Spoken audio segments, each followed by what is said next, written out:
So, hey, Boo, I just had a thought. One of the reasons white people hate black people is because we cannot tolerate black joy. We cannot tolerate black intelligence. We cannot tolerate black beauty. We cannot tolerate black confidence. We cannot tolerate black camaraderie. We cannot tolerate anything that frees a black person. There's a level of racism that I think hits differently for black people than it does for Asian people or Hispanic people or Middle Eastern people or Native Americans even. Each one of those things that people think regarding other races are different with black people, I think. Because again, we don't like black people to be educated. We don't like them to be successful. We don't want black judges. We don't want anything for black people that doesn't directly affect and entertain us. So we can have a black nanny. We can have a black house cleaner. We can have a black teacher. We can have a black coach. We can have black players. But only for the specific things that we feel comfortable with.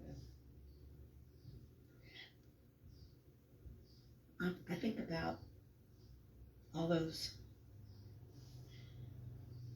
sweet children that have been killed, murdered, when they go out with their white friends.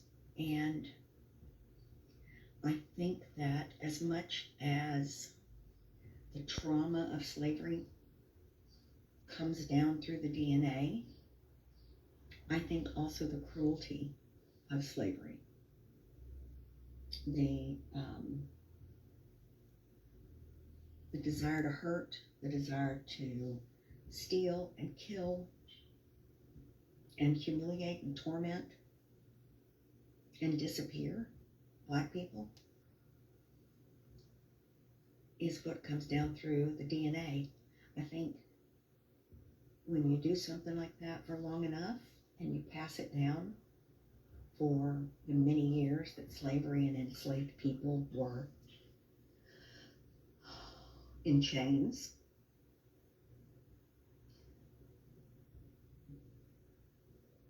that is an instinct with us, cruelty. And I think you can see it in many videos. All the white women and white men that are telling black kids and black families to get the hell out of here, you don't belong. We just don't want you to have more than us, honey. We just don't want you to be prettier. We don't want you to be the beauty standard. We don't want you to be judges or anything like that. We want you to be below us, beneath us. And we've tried so hard to keep you down, and we failed so badly. Because like Maya Angelou said, still you rise. We may hate you, we may beat you, we may do those things, and it makes us crazy that you keep coming back and getting better. We can't stand it. I don't know why that is. I think I heard somebody say that white people are the ones that have the ancestors that were closely related to the apes. And I believe that. We are so similar to Cro-Magnon man, Neanderthals. We're fucking pale monsters. I really hate being white sometimes. I'm super ashamed. I think things like, sorry, I don't get good sleep right now. I think when I see a young black kid with a bunch of white kids, or like I try to watch for things that are happening, and I was thinking to myself, if I saw a black kid hopping in a vehicle with a bunch of white kids, what would I do? I mean, I could do anything. I could get the black kid to come over and say, hey, I think I know your mother, come here. And then to say, you better get away from all them white boys. But I had a brown friend of mine tell me that was silly and that it is savior-ish. Ooh, and I don't like that. White savior. Ugh. And then I still do it. I have it in me that black people need my help. Mexican people need my help. Hispanic people need my help. Maybe they do, maybe they don't. If they do, oh, please forgive me. I'm so sorry. If they do, they'll ask. That's one thing. They'll ask. And I'll know instinctually if I'm out and about and something's happening. I can just pay attention and see if there's a way for me to step to whatever the white person is doing. I don't know. We'll see. I think the cruelty lives in us, and I don't mean it like we don't have a choice. Of course we have a choice, but it comes down as instinct, and unless we work desperately, unless we work very, very, very, very hard for very, very, very many years, we'll never be rid of it. We'll never be rid of it anyway, but anyway, that's my thought, for whatever it's worth. First of all praise to the Father Yahweh, Ba'ashem Yahweh Shai, Ba'ashem Rakadash. Shabbat Shalom to all the brothers and sisters in recognition to observing this day for worshiping the Most High. Sundown this evening to sundown tomorrow evening. My people, let's get some rest, worship and praise in to the Father and Yahweh Shai's name, His mighty Son, because it's a commandment throughout all of our dwellings, and also He's more than worthy of such. And we especially want to do this in these end times that we're in. Now, here scripture says in Luke 12:49, I am come to send fire on the earth, and what will I if it be already kindled? Okay? Meaning the Most High finna come here and burn up all wicked things that's on this earth, meaning things that wasn't meant to be on the earth, but because of disobedience made it on the earth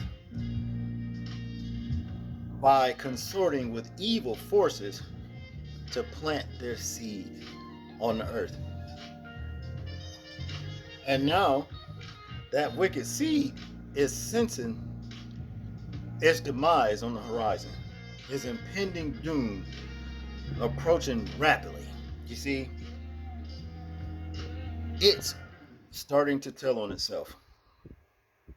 This is what we're seeing here, is not only telling on itself, it's also hemorrhaging, like hemorrhage from within. This is the reason why you see this abominable organism everywhere now, just blowing up. You see what I'm saying? Blowing up, doing all kinds of things.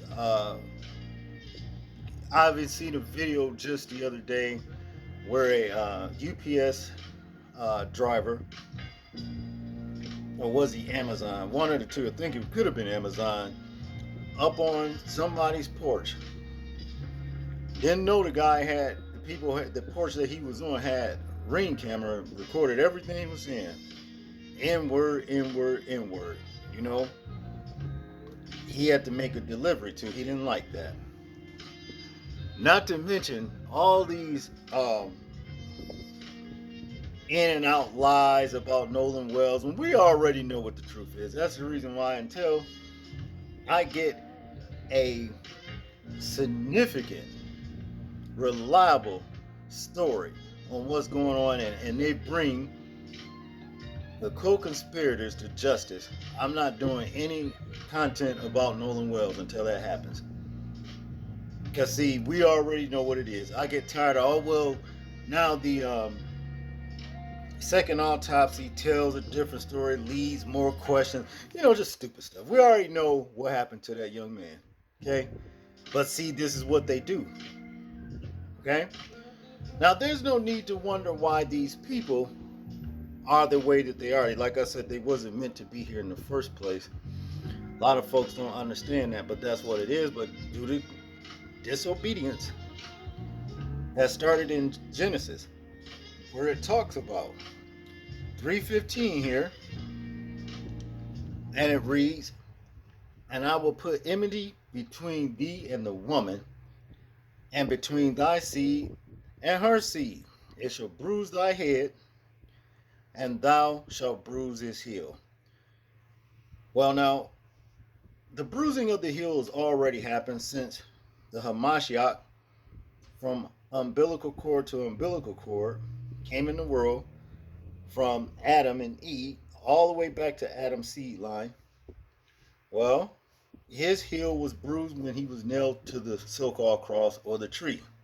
His heel was bruised, but he did not die. Okay. Now, when he comes back, that is the day that he will crush the head of the serpent himself. His head shall be bruised. See, but until the times of the Gentiles are fulfilled, they're still going to be in power doing wickedness. You see, telling on themselves, talking proud about it, pretty much like the lady before that we just watched in that video. She told a lot about her people and the things they do and how they do it and what it's all about. But see, this goes way back, and it goes back before Jacob and Esau. Okay, but we're going to cover that. This started with all the way in the garden right here. Genesis 3:12.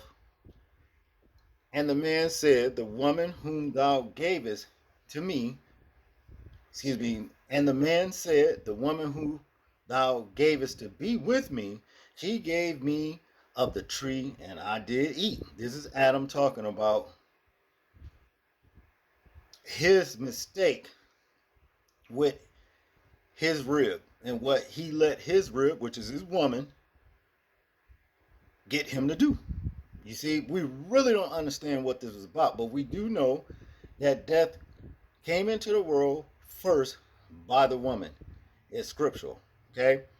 And then it says through Adam, the man always get the blame, and that's just what it is, okay? Verse 13, "And the Lord Yahweh said unto the woman, What is this that thou hast done?" Question. "And the woman said, The serpent beguiled me, and I did eat." Okay, this was nothing about an apple. Most I will, and next week we'll get into that. It had nothing to do with an apple. Okay, "And the Lord Yahweh said unto the serpent, Because thou hast done this, thou art cursed above all cattle, and above every beast of the field. Upon thy belly shalt thou go, and dust shalt thou eat all the days of thy life. And I will put enmity between between thee and the woman, and between thy seed and her seed. It shall bruise thy head, and thou shalt bruise his heel. Unto the woman he said, I will greatly multiply thy sorrow and thy conception. In sorrow thou shalt bring forth children, and their desire shall be to the husband, and he shall rule over thee. And unto Adam he said, Because thou hast hearkened unto the voice of thy wife, and hast eaten of the tree of which I commanded thee, saying, Thou shalt not eat of it, cursed is the ground for thy sake. In sorrow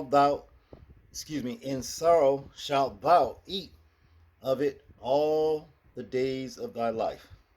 Thorns also and thistles shall it bring forth to thee, and thou shalt eat the herbs of the field.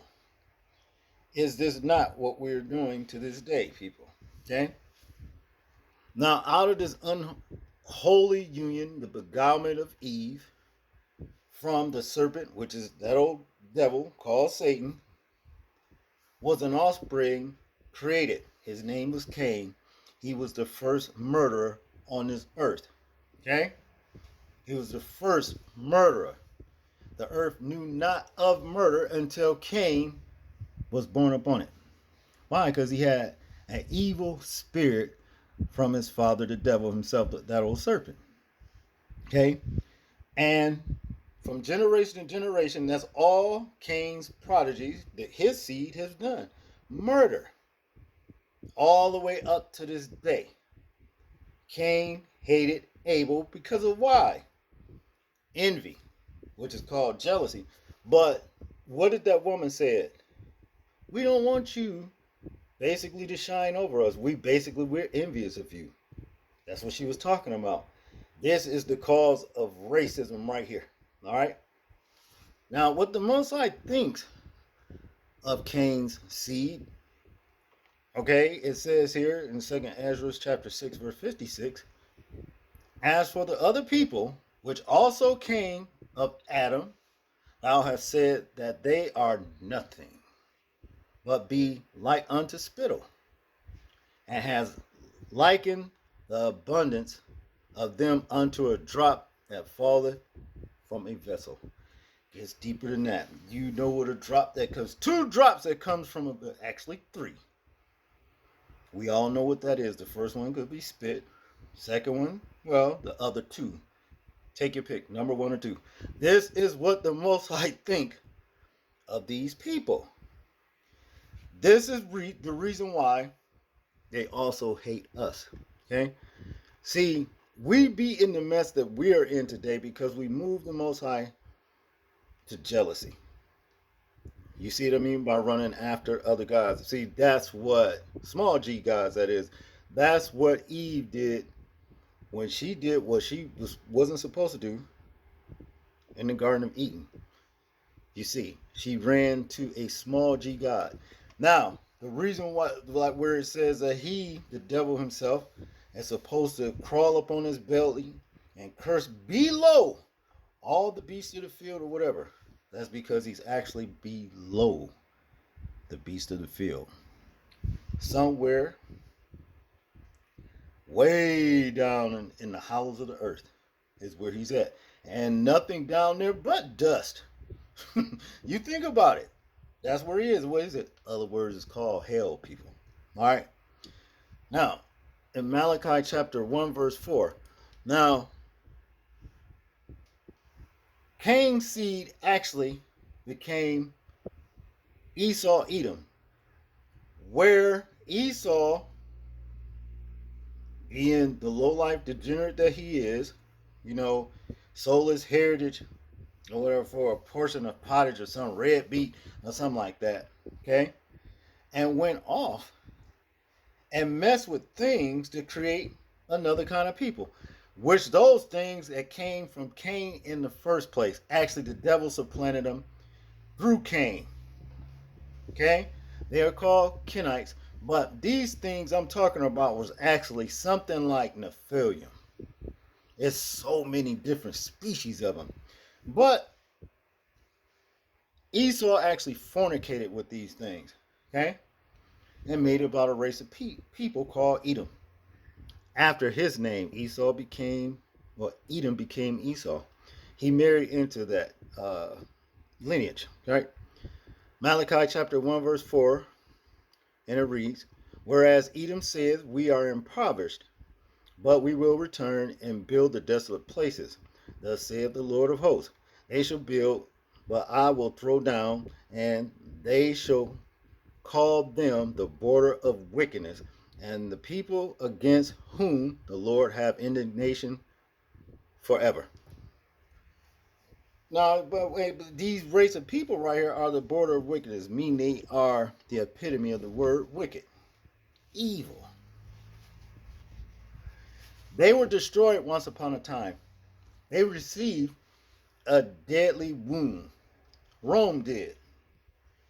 But as you can see, they did rebuild. And they are up and running in strong forces, ruling. But the Most High has yet to come back and throw down. Okay? It says it right here. They shall build, but I will throw down, and they shall call them the border of wickedness, and the people against whom the Lord have indignation forever.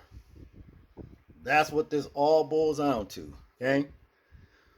Now, after they rebuilt their kingdom, this is what they assembled to do in Psalm 83 to us as a people. All right?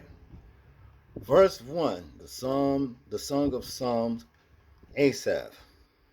Keep not thou silence, O Yahweh. Hold not thy peace, and be not still, O Yahweh. For lo, thy enemies make a tumult, and they that hate thee have lifted up the head. They have taken crafty counsel against thy people, which is us, the Israelites, and consulted against thy hidden ones. We're not so much as hidden as we were because we didn't know who we were. And now that we know who we are, they also know that we are awake. So therefore we're not so much hidden anymore, people. Verse 4, they have said, come and let us cut them off from being a nation, that the name of Israel may be no more in remembrance. These are all of the Kenites, Ishmaelites, Edomites, all of them. They came together to make this tumult against the Most High's people. Okay? For they have consulted together with one consent. They are confederate against thee, the tabernacles of Edom and the Ishmaelites of Moab, and the Hagarenes, the Jebel, Ammon, Amalek, the Philistines, with the inhabitants of Tyre, even the Africans, the ones who say we are African American. We not. We ain't no African American. Asher also is joined with them. They have holpen the children of Lot, Selah. Do unto them as unto the Midianites, as to Sisera, as to Jabin at the brook of Kison, which perished at Endor. They became as dung for the earth. Fertilizer, the thing that cows and whatever just crap out on the ground and it rots. Then it's fertilized ground. People use it to this day for their gardens. Ain't that something? Verse 11, make their nobles like Oreb and like Zeb. Yea, all their princes as Zebah and as Zalmunna, who said, let us take to ourselves the houses of Yahweh in possession. That's slavery, people. Okay?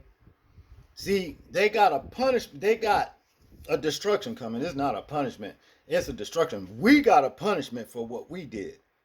But the Most High gonna raise us back up. These people, they got coming as destruction. Okay?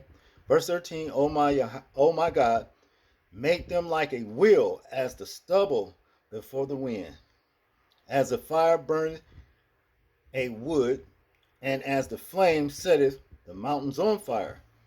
So persecute them with thy tempest, which is wind, and make them afraid with thy storm. Haven't we been getting all these winds and storms and fires and stuff like that? Look around you. There's no shortage of all of these things happening here on this earth. You see, this is judgment, the beginning of their fall.